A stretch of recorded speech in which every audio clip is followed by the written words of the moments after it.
Hello friends, welcome to the success master. So friends, আজকে আমি তোমাদের জন্য সোশ্যাল স্টাডিজ অ্যান্ড প্যারাগজি থেকে প্র্যাকটিস সেট 19 নিয়ে এসেছি। তার আগে আমি কনসেপ্ট ক্লাস এবং আরও 18টি প্র্যাকটিস সেট করিয়েছি। যারা প্রিভিয়াস ক্লাসগুলি দেখোনি তোমরা সেই ক্লাসগুলি দেখে নিতে পারো, তাহলে তোমাদের অনেকটা ইজি হবে। তো তোমরা ক্লাসটা স্কিপ না করে লাস্ট পর্যন্ত দেখতে থাকো, তাহলে আশা করি অনেকটাই কাজে আসবে। এখন তাহলে দেরি না করে শুরু করছি আজকের ইম্পর্টেন্ট ক্লাস অ্যাসিস্টিভ প্যাডাগজি থেকে প্র্যাকটিস সেট 19। সো আজকের ক্লাসের ফার্স্ট এমসিকিউ হলো, যে পদ্ধতিতে শিক্ষক এবং শিক্ষার্থীরা পারস্পরিক সহযোগিতায় কোনো বিশেষ সমস্যা বা বিষয় সম্পর্কে আলাপ করেন তাকে বলা হয়। এই যে কোনো পদ্ধতিতে বিভিন্ন পদ্ধতি রয়েছে, যেরকম বক্তৃতা পদ্ধতি, গ্রন্থানুসারী পদ্ধতি, আলোচনা পদ্ধতি, প্রশ্নোত্তর পদ্ধতি, এরকম বিভিন্ন ধরনের পদ্ধতি রয়েছে। এই পদ্ধতিগুলিতে শিক্ষক এবং শিক্ষার্থীরা পারস্পরিক সহযোগিতায় কোনো বিশেষ সমস্যা বা বিষয় সম্পর্কে তারা আলাপ আলোচনা করে।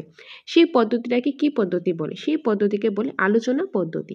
অপশন নাম্বার সি, আলোচনা পদ্ধতি। আলোচনা পদ্ধতিতে শিক্ষক এবং শিক্ষার্থীরা পারস্পরিক কী করে একে অপরকে সহযোগিতা করে বা কোনো সমস্যা বা কোনো বিষয় সম্পর্কে তারা আলাপ আলোচনা করে। তো এটাকে বলা হয় আলোচনা পদ্ধতি। Option number C.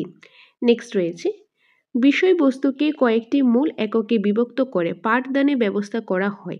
এই পদ্ধতি হলো যে বিষয়বস্তুকে কয়েকটি মূল এককে বিভক্ত করে পাঠদানের ব্যবস্থা করা হয়। এই যে পদ্ধতিটা, এটাকে কি পদ্ধতি বলে? এটাকে একক পদ্ধতি বলা হয়। এই যে অপশন নাম্বার বি, একক পদ্ধতি।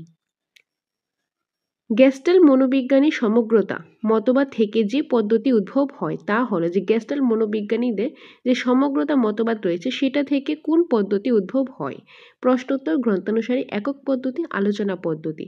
কারেক্ট আনসার হবে একক পদ্ধতি। অপশন নাম্বার সি, একক পদ্ধতি।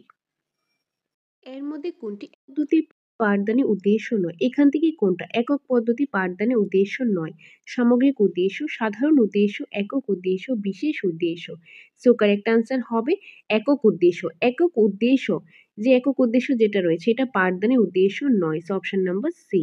নেক্সট রয়েছে 545-এ, হেনরি মরিসনের মতে একক পদ্ধতিতে পাঠ পরিকল্পনা স্তর কয়টি? 5টি। কয়টি হবে? 5টি। অপশন নাম্বার ডি, 5টি। 546-এ রয়েছে, হেনরি মরিসনের মতে এক পদ্ধতির পাঠ পরিকল্পনা স্তরগুলি হলো। যে হেনরি মরিসনের মতে এক পদ্ধতির পাঠ পরিকল্পনা যে স্তরগুলি সেটি কি? আবিষ্কার, উপস্থাপন, অপশন বি উপলব্ধি, অপশন সি সংগঠন ও আবৃত্তি, উপরে সবগুলি। সো কারেক্ট আনসার হবে উপরে সবগুলি। এই যে আবিষ্কার, উপস্থাপন, উপলব্ধি, সংগঠন ও আবৃত্তি, এগুলি হলো হেনরি মরিসনের মতে এক পদ্ধতি পাঠ পরিকল্পনা স্তরগুলি। সো অপশন নাম্বার ডি হবে এটা কারেক্ট আনসার, উপরে সবকটি। প্রশ্নোত্তর প্রধানত কয় ধরনের হয়? যে প্রশ্নোত্তর রয়েছে সেটা প্রধানত 2 ধরনের হয়ে থাকে। অপশন নাম্বার সি, 2 ধরনের হয়ে থাকে।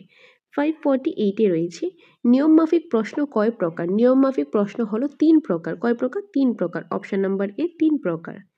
549, পাঠাগারে পাঠের পরিকল্পনা পরিবর্তনশীল বিভক্ত পিরিয়ড পরিকল্পনা প্রাত্যহিক অতিরিক্ত পিরিয়ড পরিকল্পনাগুলি হল বিভক্ত পিরিয়ড প্ল্যান, দ্বিগুণ পিরিয়ড প্ল্যান, বিশেষ শিক্ষক ব্যবস্থা, সম্মেলন প্ল্যান। কারেক্ট আনসার সম্মেলন প্ল্যান। কি হবে? অপশন নাম্বার ডি, সম্মেলন প্ল্যান। 550, শিক্ষাদানের ডাল্টন পরিকল্পনা কি ধরনের প্রথা? যে শিক্ষাক্ষেত্রে শিক্ষাদানের ডাল্টন পরিকল্পনাটা হলো একটা মিশ্র প্রথা। কি প্রথা? মিশ্র প্রথা। ইম্পর্টেন্ট। শিক্ষাদানের ডাল্টন পরিকল্পনা হলো মিশ্র প্রথা। নেক্সট রয়েছে, senses are gateways of learning. Senses are gateways of learning, এটা কি সত্যি মিথ্যা, নাকি আংশিক সত্যি ও আংশিক মিথ্যা, না কোনোটিই নয়? সো কারেক্ট আনসার হবে সত্যি। যে senses are the gateways of learning, এটা সত্যি। নেক্সট রয়েছে, নিচের শিক্ষামূলক প্রদীপনগুলির মধ্যে কোনটি শ্রবণমূলক প্রদীপন? Radio, tape recorder, gramophone. Option B blackboard, মানচিত্র, ছবি, গ্রাফ, তালিকা। অপশন সি সবাক, চলচ্চিত্র, অভিনীত নাটক। অপশন ডি পাঠ্যপুস্তক, পত্র, পত্রিকা। সো কারেক্ট আনসারটা হবে এই যে রেডিও, টেপ রেকর্ডার, গ্রামাফোন। এগুলি হলো শিক্ষামূলক প্রদীপনগুলির মধ্যে শ্রবণমূলক প্রদীপন। শ্রবণমূলক মানে যেগুলি শুনতে পাওয়া যায়, যেগুলি অডিও এইডস আমরা বলে থাকি, যেরকম রেডিও, টেপ রেকর্ডার, গ্রামাফোন, এগুলিতে কি শ্রবণমূলক প্রদীপন এগুলি। ওকে, সো অপশন নাম্বার এ হবে এটা কারেক্ট আনসার। নেক্সট রয়েছে, কম্পিউটারের মাধ্যমে শিক্ষাদানে কী রকম শেখানো হয়? প্রযুক্তি থেকে শেখা, প্রযুক্তি সম্পর্কে জানা ও প্রযুক্তির সাহায্যে শেখা। এ ও বি দুটি সত্য, কোনোটিই নয়। সো কারেক্ট অ্যান্সারটা হবে এ ও বি দুটি সত্য। যে কম্পিউটার মাধ্যমে শিক্ষাদান কীরকম হয়? প্রযুক্তি থেকে শেখা যায়, প্রযুক্তি সম্পর্কে জানা ও প্রযুক্তির সাহায্যে শেখা যায়। সো অপশন নাম্বার সি অর্থাৎ এ ও বি দুটোই হবে সত্য। নেক্সট রয়েছে 5.4-এ web browser, web server software, workstation, news group, electronic mail, software study material এর মাধ্যমে শিক্ষাদান করা হয় তখন সেটিকে বলা হয় প্রযুক্তি শিক্ষা। প্রযুক্তির দ্বারা আবিষ্কার, প্রযুক্তি সম্পর্কে জানা, প্রযুক্তি থেকে শেখা। কারেক্ট আনসার হবে প্রযুক্তি থেকে শেখা। অপশন নাম্বার ডি প্রযুক্তি থেকে শেখা। নেক্সট রয়েছে শিক্ষাদানের জন্য ব্যবহৃত উপাদানগুলিকে বৈশিষ্ট্য ও কার্যকারিতার উপর ভিত্তি করে প্রধানত কটি ভাগে ভাগ করা যায়? 4টি ভাগে ভাগ করা যায়। কয়টি ভাগে? 4টি ভাগে। শিক্ষাদানের জন্য ব্যবহৃত উপাদানগুলি বৈশিষ্ট্য ও কার্যকারিতার উপর ভিত্তি করে প্রধানত 4টি ভাগে ভাগ করা যায়। নেক্সট রয়েছে মানচিত্রকে ভূগোলের ড্যাশ বলা হয়। যে মানচিত্রকে ভূগোলের কি বলা হয়? আয়না বলা হয়। সো অপশন নাম্বার এ, মানচিত্রকে ভূগোলের আয়না বলা হয়। অপশন নাম্বার এ। কোন বৈশিষ্ট্য সমাজ বহির্ভূত? যেখান থেকে কোন বৈশিষ্ট্যটা সমাজ বহির্ভূত? কারেক্ট অ্যান্সার হবে সময়সীমা। অপশন নাম্বার ডি সময়সীমা। নেক্সট রয়েছে ইতিহাসের কেন্দ্রীয় বিষয়বস্তু কী? যে ইতিহাসের কেন্দ্রীয় যে বিষয়বস্তুটা সেই বিষয়বস্তুটা কী? সময়, প্রকৃতি, মানুষ, পরিবেশ। তো কারেক্ট অ্যান্সারটা হবে মানুষ। Option number C. নেক্সট রয়েছে ইতিহাস কোন সমাজ সভ্যতার দিশারি? অতীত, বর্তমান, ভবিষ্যৎ সবকটি। সো কারেক্ট অ্যান্সারটা কী হবে? ইতিহাস যে কোন সভ্যতার যে দিশাহারি, দিশা হয়, যে ইতিহাসের মধ্যে আমরা কী পড়ি? অতীত নিয়ে পড়ি। কিন্তু ইতিহাসে অতীত নিয়ে পড়ি, অতীত থেকে আমরা অনেক কিছু শিখে আমাদের যে সমাজ সভ্যতাটা রয়েছে সেটা একটা দিশা দেয়। মানে একটা আমাদের একটা দিশা দিয়ে দেয় যে এরকম কোন জিনিসটা আগে এরকম ঘটনা হয়েছে, পরে এই জিনিসটা করলে ওইটা যাতে না হয়, এরকম একটা দিশা দেয়, সমাজকে একটা দিশা দেয়। এটা কার জন্য দিশা দেয়? অতীতের জন্য, বর্তমানের জন্য, ভবিষ্যতের জন্য, সবকটি। কারেক্ট আনসার হবে ভবিষ্যতের জন্য। অপশন নাম্বার সি ভবিষ্যতের জন্য। কোশ্চেনটা কিন্তু ভালোভাবে বুঝে আনসার করবে। ওকে, নেক্সট রয়েছে ইতিহাস হলো অতীত ঘটনার সত্য ও সুন্দর বর্ণনা। যে ইতিহাসটা কি? ইতিহাসটা হলো অতীতের যে ঘটনা রয়েছে তার সত্য ও সুন্দর বর্ণনা। এই উক্তিটি কার? উক্তিটি হলো হেরোডোটাসের। অপশন নাম্বার ডি হেরোডোটাসের। নেক্সট রয়েছে 562-এ ইতিহাস মানুষের কোন দিকগুলি বিশ্লেষণ করে? ইতিহাস মানুষের কোন দিকগুলি বিশ্লেষণ করে থাকে? সামাজিক, অর্থনৈতিক, ধর্মীয়, রাষ্ট্রনৈতিক জীবন। সামাজিক, অর্থনৈতিক, ধর্মীয়, রাষ্ট্রনৈতিক জীবন। কারেক্ট আনসার হবে এই যে অপশন নাম্বার ডি। কারণ এখানে সামাজিক, অর্থনৈতিক, ধর্মীয়, রাষ্ট্রনীতি সবগুলি রয়েছে। তো ইতিহাস মানুষের এই সামাজিক দিকগুলি, অর্থনৈতিক দিকগুলি এবং ধর্মীয়, রাষ্ট্রনৈতিক জীবন এর দিকগুলো বিশ্লেষণ করে থাকে। So option number D. Next রয়েছে 563 ইতিহাস মূলত কী ধরনের বিষয়? গতিশীল, স্থির, মন্বন্তর, দ্রুত পরিবর্তনশীল। ইতিহাসটা হলো গতিশীল। ইতিহাসটা কি? গতিশীল। অপশন নাম্বার এ ইতিহাস গতিশীল।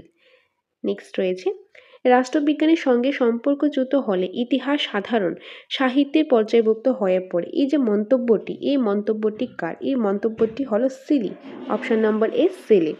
565-এ রয়েছে মানুষের বৈচিত্র্যময় ক্রিয়াকলাপই ইতিহাসের উপজীব্য বিষয়বস্তু। এই উক্তিটি কার? এই যে উক্তিটি, এই উক্তিটি হলো রবীন্দ্রনাথ ঠাকুরের। অপশন নাম্বার এ রবীন্দ্রনাথ ঠাকুরের। 566-এ রয়েছে ইতিহাস কী ধরনের বিজ্ঞান? প্রাকৃতিক বিজ্ঞান, সমাজ বিজ্ঞান, মানবীয় বিজ্ঞান, পরিবেশ বিজ্ঞান। ইতিহাসটা হলো সমাজ বিজ্ঞান। অপশন নাম্বার বি সমাজ বিজ্ঞান। ইতিহাসটা কি? ইতিহাসটা সমাজ বিজ্ঞান। 567-এ রয়েছে বিদ্যালয়ে ইতিহাস পাঠের সূচনা হয় কবে থেকে? যে বিদ্যালয়ে ইতিহাস যে পাঠের সূচনাটা সেটা কবে থেকে হয়? সেটা হয় 1952 খ্রিস্টাব্দে। এই যে অপশন নাম্বার সি 1952 খ্রিস্টাব্দে মুদলিয়ার কমিশনের সুপারিশে। অপশন নাম্বার সি 1952 খ্রিস্টাব্দে মুদলিয়ার কমিশন রয়েছে, সেই কমিশনের সুপারিশেই বিদ্যালয়ে ইতিহাস পাঠের সূচনাটা হয়েছিল। নেক্সট রয়েছে নতুন পাঠ্যক্রম পুনরায় কবে পরিবর্তিত হয়? নতুন পাঠ্যক্রমটা সেটা পুনরায় কবে পরিবর্তিত হয়? 2004 সালে। অপশন নাম্বার ডি 2004 সালে। 569-এ রয়েছে ভূগোলে আলোচনার ক্ষেত্রে কেন্দ্র হলো দেশ, কাল, স্থান। দেশ ও স্থান। কারেক্ট আনসার হবে দেশ ও স্থান। অপশন নাম্বার ডি দেশ ও স্থান। ভূগোলের আলোচনার ক্ষেত্রে যে কেন্দ্রটা সেটা হলো দেশ এবং স্থান। নেক্সট রয়েছে মাধ্যমিক স্তরে ইতিহাস শিক্ষণের উদ্দেশ্য হলো যে মাধ্যমিক স্তরে ইতিহাস শিক্ষণের উদ্দেশ্যটা কি? মাধ্যমিক স্তরে ইতিহাস শেখানোর উদ্দেশ্য হলো বোধ শক্তির বিকাশ, স্মৃতি শক্তি ও কল্পনা শক্তির বিকাশ, মানবাধিকার বোধের বিকাশ কোনোটি নয়। কারেক্ট আনসার স্মৃতি শক্তি ও কল্পনা শক্তির বিকাশ। যে মাধ্যমিক স্তরে ইতিহাস শিক্ষণের মেন উদ্দেশ্যটা বা লক্ষ্যটা হলো স্মৃতি শক্তি আর কল্পনা শক্তি যাতে বিকাশ হয়। ওকে, সো অপশন নাম্বার বি হবে এখানে কারেক্ট আনসার। সো এই ছিল আজকের ক্লাসের ইম্পর্টেন্ট কিছু 30 MCQs। আশা করি তোমরা বুঝতে পেরেছো, তোমাদের কাছে ক্লাসটা হেল্পফুল লেগেছে। সো ফ্রেন্ডস, এইভাবেই তোমরা সাথে থাকো, পাশে থাকো, তোমাদের জন্য আরও ভালো ভালো ইনফরমেটিভ ক্লাস আমরা দ্য সাকসেস মাস্টার নিয়ে আসবো।